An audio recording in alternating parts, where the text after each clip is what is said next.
What's up, guys? I just got back from Toronto Regionals, maybe like 25 minutes ago. I walked in through the door, and I am here with a YouTube video about my tournament experience to report all that good stuff. I played Single Strike Lugia for what I think may be the last time playing Single Strike for me. I think Lugia becomes a different variant, a different way of life in the future. But heading into the event, I was kind of looking at all the meta shares, and I was like really certain that Zard would be on the downturn after the last couple of regionals, where Zard was like number one or number two in meta share, and it was just not performing up to its expectations. Every person I was talking to was really high on playing Lost Box or Urshi or these decks that honestly fold to Lugia.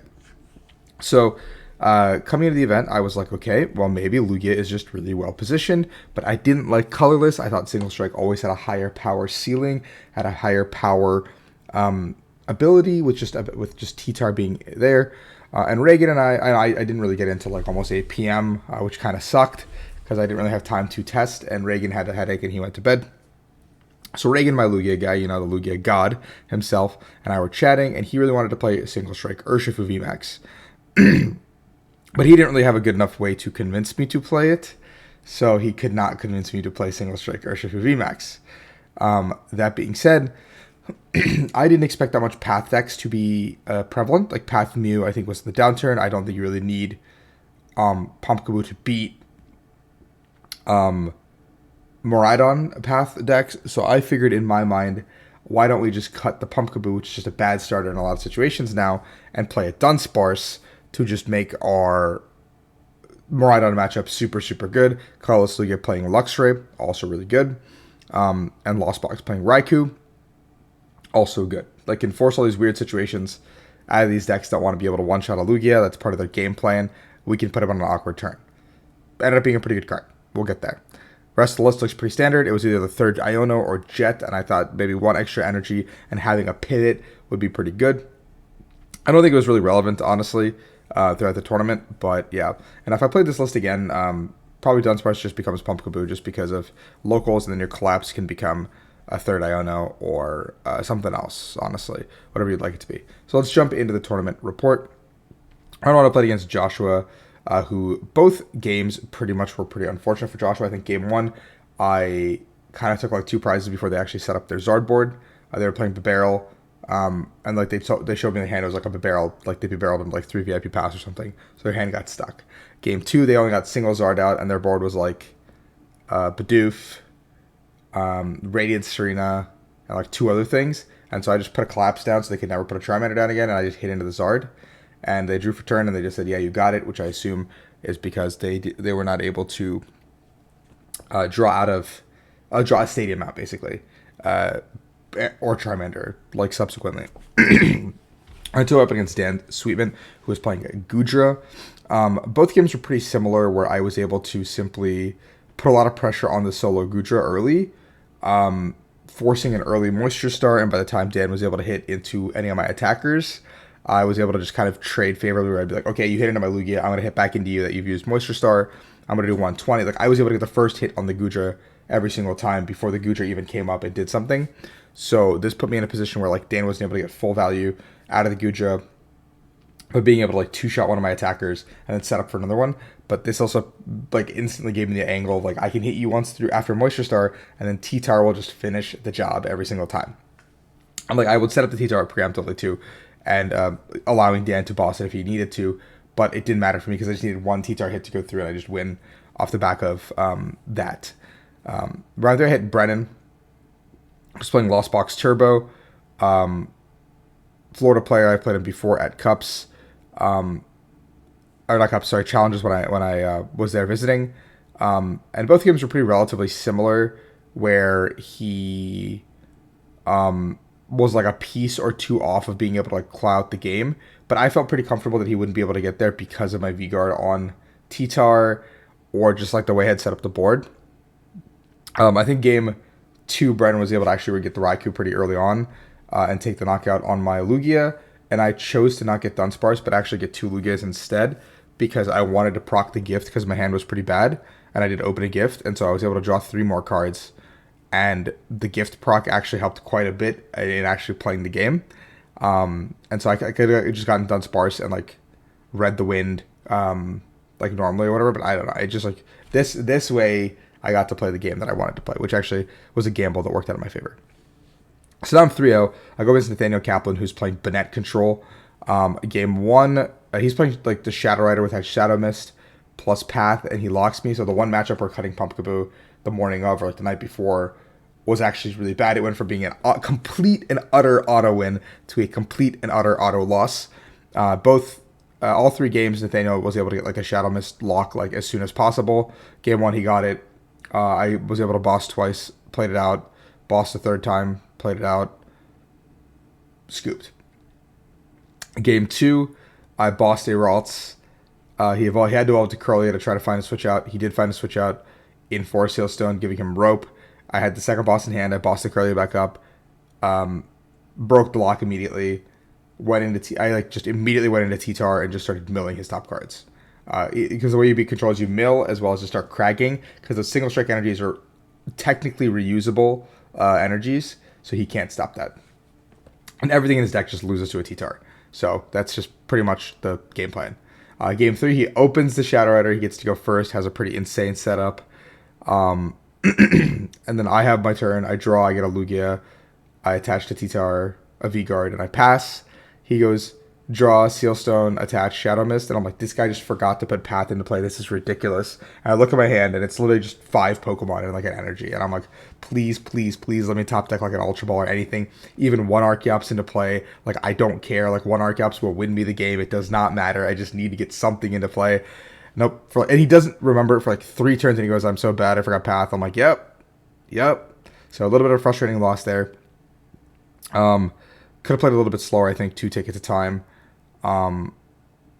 But it is what it is. Overall, just a bad matchup for me.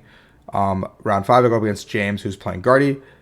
Game 1, I pretty much don't get Archeopsis out to like turn 3, which is already too late against a Guardy who's setting up and firing on all cylinders.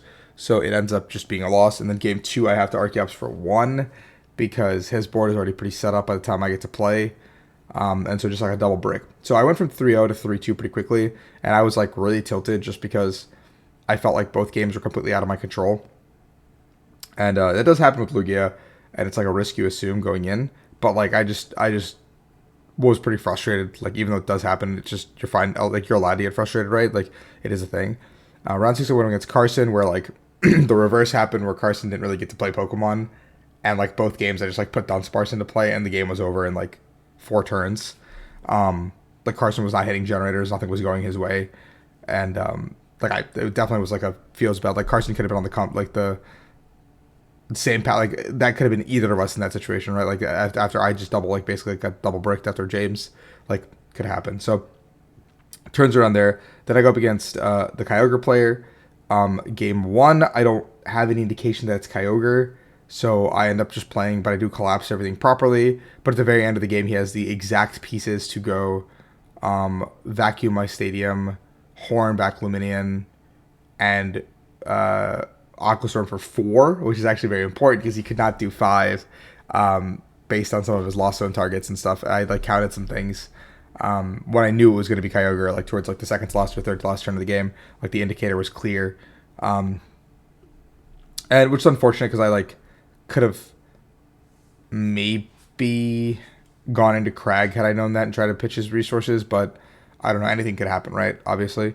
And then game 2, I'm able to take it very convincingly. Like, there's like 15 minutes on the clock, maybe, or no, there's like 20 minutes on the clock or something. I basically set up, draw, attack, draw, attack, draw. I'm literally not doing it. Like, not doing anything besides just draw attacking effectively, because like I can tell he's trying to milk the clock. And then game 3 starts. I have a pretty insane setup. His setup sucks. He has like Sableye, Cram, like Manaphy or something, and then he's like taking his sweet time. And time gets called while I'm at 4 prizes, and so I'm end up being turn 0. He ends up Raikou knocking out my Raikou knocking out my active. I knock out his Raikou. I go to 2, and I'm like, please, please, please make a mistake.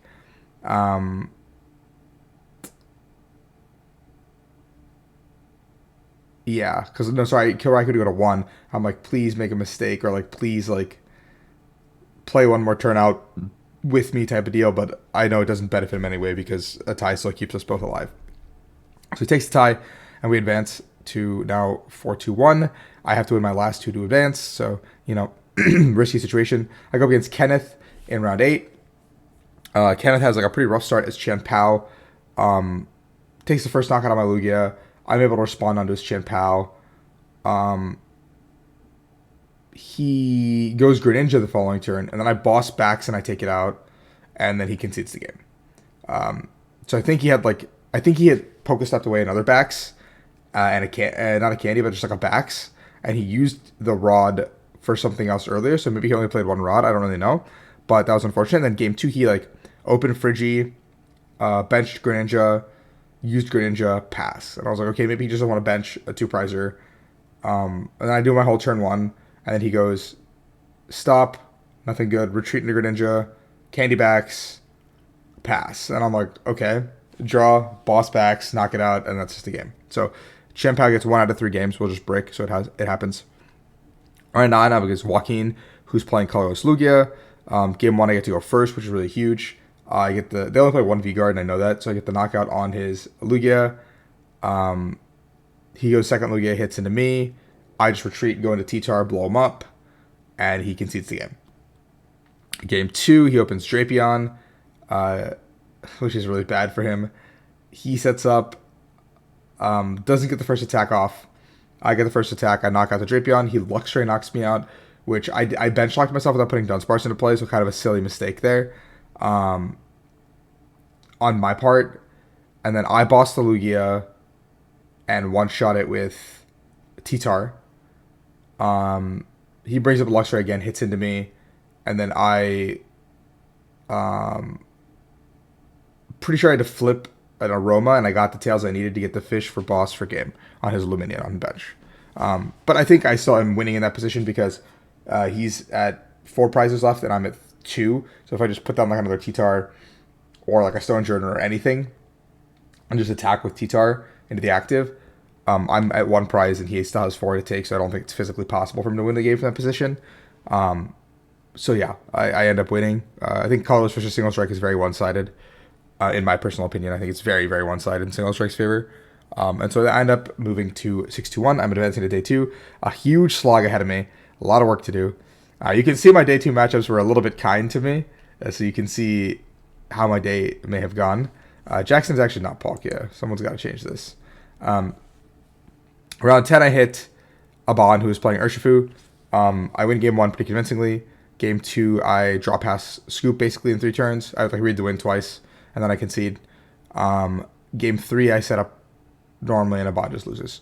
Against Greg, it's pretty similar. Both games 1 and 2, I just effectively set up normally with Lugia, and the matchup is like 80-20 kind of in Lugia's favor. And like both games, like you just put 4 single strikes on a T-Tar, and you just look at them, and you're like, hey, you can't go into Centellion VMAX anymore, because the moment you do, I'm just going to bring up this T-Tar, and I'm going to one-shot this guy. Like, and they can never do enough like snipe damage plus like a boss play, because you should always just put 1 V-Guard. Like 1 V-Guard goes there, 1 V-Guard goes on Lugia, 1 V-Guard goes on Arcaps, and like the game is over. Then I go against Jackson, who's playing Kyogre Lost Box. Game 1, he plays it really, really, really well, making no indication that he is playing Kyogre. I don't see a Recycler. I don't see a third energy of any of the types. Like I don't see a third Lightning, third Psychic. I only see like 1 Rod gone. So I'm like, okay, like, and we're like in like a super late game at this point, and I'm like, okay, like he's probably just Turbo Lost Box.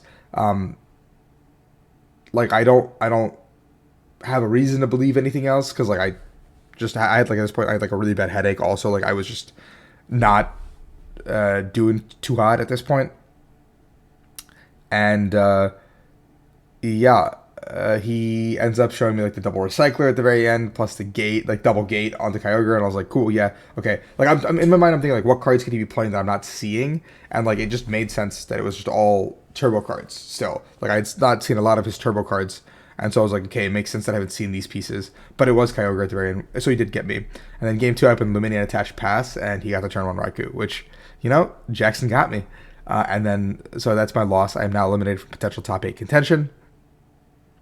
The next round I go up against Cyrus McCain, who's playing Urshi again, with a Basculin this time with the Storm the Wound. Both games were pretty cut and dry. I think I set up, Cyrus did not. I think in game one, Cyrus could have made a play to try to go for a winning line by roping and sticking something in the active because I think I did run out of energy in game one. But I guess like Cyrus had no way of knowing that. I prized 2 energy. But he does not go for that line, and then I end up just winning both games. At this point, I'm like, honestly, like headache. Just I haven't eaten, so like everything is just like hitting at once. So Sam ends up getting these fries, so I end up like, he gets poutine, and so I like get some chicken tendies and like, I had like 2 of them, and I just needed some food in my body. I guess it felt a lot better. I took some Advil. Round 14, I go against Daniel Osmond. He's playing Gudra. Game 1, he never gets a great opportunity to zam me because he bench locks himself. And so I basically get to play the game I want to play, and I end up winning at the very end by a hair's breadth. Game 2, I'm kind of cooked because he gets the like turn 2 zam hit into me after cram, and I'm like, that's really unfortunate because that just trades really efficiently into Lugia. And because he had 2 mount, I couldn't boss his lone goo on my turn 2. Like I had all the pieces to do like Archeops, boss the Gudra, take out the 1 Gudra. Doesn't matter if you Zam now, like I can just kill the Zam and your Gudra is like already like behind on turns. But he established the two Gudras in play. I count everything. He's got like 3 gate gone. Almost all of his energy is gone. I count 3 super rods. I count like pretty much every single resource except for like I think there's like 2 jets and a rope are left. And so I boss up the other Gudra because I'm like, okay, look, he's got to have rope, boss, and then even if he does that, he's a 3 prize, so he goes to 1 prize, and then my T-Tar can crag again. He can't knock out this T-Tar. You have 7 cards in deck. Yeah, it was 7, I believe, exactly 7. And so I'm like, okay, you have 7 cards in deck. I can deck you in 2 attacks. Was my line of play. Because I was at 4, so he could not Roxanne me. So I bossed the Gudra on the bench that had 0 energies. So like the active had been he moisture starred that last turn. So like after I hit it, he moisture starred and took the prizes. So I bossed the other one, and I crag, and it's jet, and I'm like, yes, okay, cool. And he draws for turn, passes, and then I crag. Doesn't matter, 2 relevant cards, and then he draws, passes, and then I crag and I win the game. And he shows me the rope and his prizes at the very end. I got bailed out, but I knew based on that game plan that I would be able to actually deck him, and I was like pretty confident that it didn't matter what cards he had left, that I could deck him there. Yeah, I was pretty confident that I could deck him. So I played to my outs, and Craglanch was an insane card. Last round I go up against Brett, who is playing Charizard, our Arc Charizard Pidgeot. I explained to Brett the situation that if we ID here, we both get $1,000 and walk out. Happy campers, or he wins, he goes to top 16, and I go to top 64, or like I win, I go to top 16, he goes to top 64, and Brett was very insistent that we play. Fun guy, interesting opponent. Game 1, he basically has a perfect setup, and I have a turn right. I'm looking for Stonejourner to respond into the Arceus, because my game plan is if I can go Stone, kill the Arceus there, he kills that, takes his first prize. I then can go hit into Zard, which should be his only attacker now. He hits back into me. I hit into Zard. He knocks out my Lugia. I boss KO with T-Tar on the Pidgeot was my game plan. I have 2 turns to do that at that point. I end up whiffing the stone, so I have to hit into him for 200. And he hits into my Lugia. No, sorry, my Lugia had already taken a hit. My Lugia had already taken 1 hit. My bad, because he RCS'd first. So now he just gets a free knockout on Lugia for 2, and I just cannot respond favorably. Game 2, my roadmap works near perfectly. And then game 3, he explains to me before the game starts that he has a dead hand. I'm like, cool, so you want ID? And he's like, nope. And he draws, slams the VIP pass. I'm like, that's lovely. I love VIP pass. Please rotate this card out of the game immediately. And he slams the VIP, sets up his board, has a turn 2 Arceus. He told me that the only thing he would have had is turn 2 Arceus VSTAR. And he would have just had to like set up his board on that. And I'm like, yeah, it happens. And by like turn 5, he had 2 Zards, 2 Pidgeots in play, and I'm just like looking at the board. And I'm like, I don't like know what I do here. Like, I can't like, even if I bought, like I had already hit one Zard, I'm like, even if I boss the other Zard and hit it, like I lose. I just can't win the game. And he like drew for turn, top deck boss, boss my Luminian. I don't. It was just like a lot of like fortunate top decks for Brett. Even in game one, I think like he top decked two bosses in a row with like a one card hand. So I ended up losing. Quite unfortunate. Zord is a very bad matchup for Lugia. I did not play Cobalion to respect it. Obviously, you can see with the list. I don't think that there would be a lot of Zard. I was mistaken on that. And yeah, I ended up 40th place. Not a bad placement. Still put some points on the board. I'm at 511 points towards my invite to Hawaii.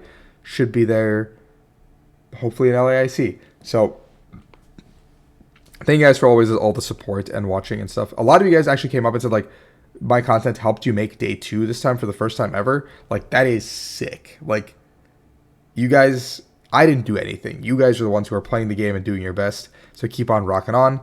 It is what it is. Yeah, that's all for me. Please like and subscribe if you enjoy this kind of content. I will keep doing a tournament report of every single tournament this season so you guys see my road to the World Championships. Peace out.